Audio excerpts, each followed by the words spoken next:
Yo. Mga tinatawag mo bisikleta. Sa English ay bicycle.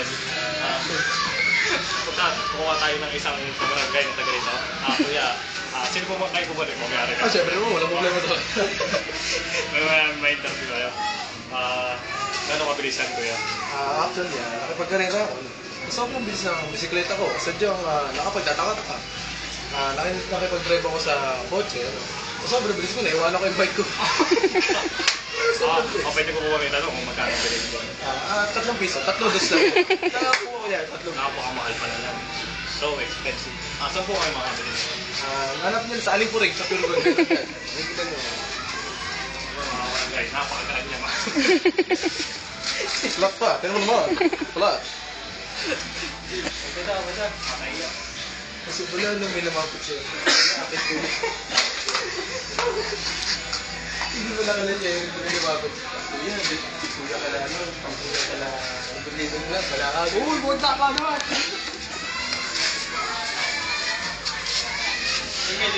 Oh no.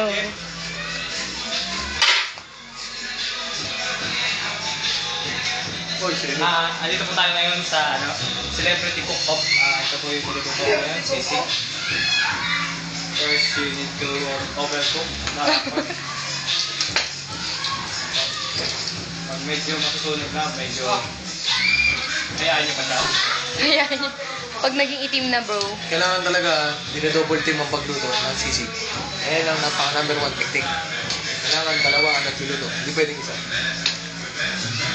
Bigas ko.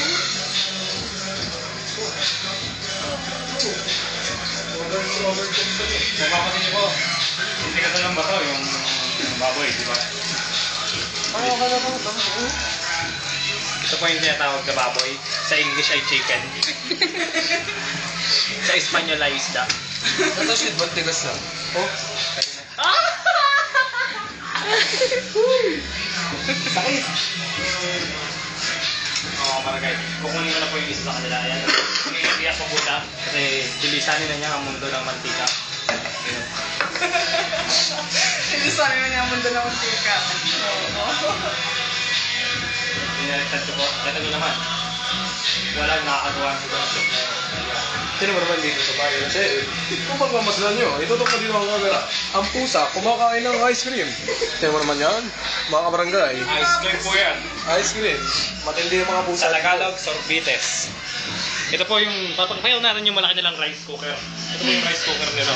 Napakalaki po ng rice cooker nila. Nakikita nyo naman. Ito na ang kanin. Kung makita nyo naman dito, ito ang titawag na. Ito, titawag nasi Lucarlicus. Ang pinapalaking baboy sa balat na lupa. Sakit.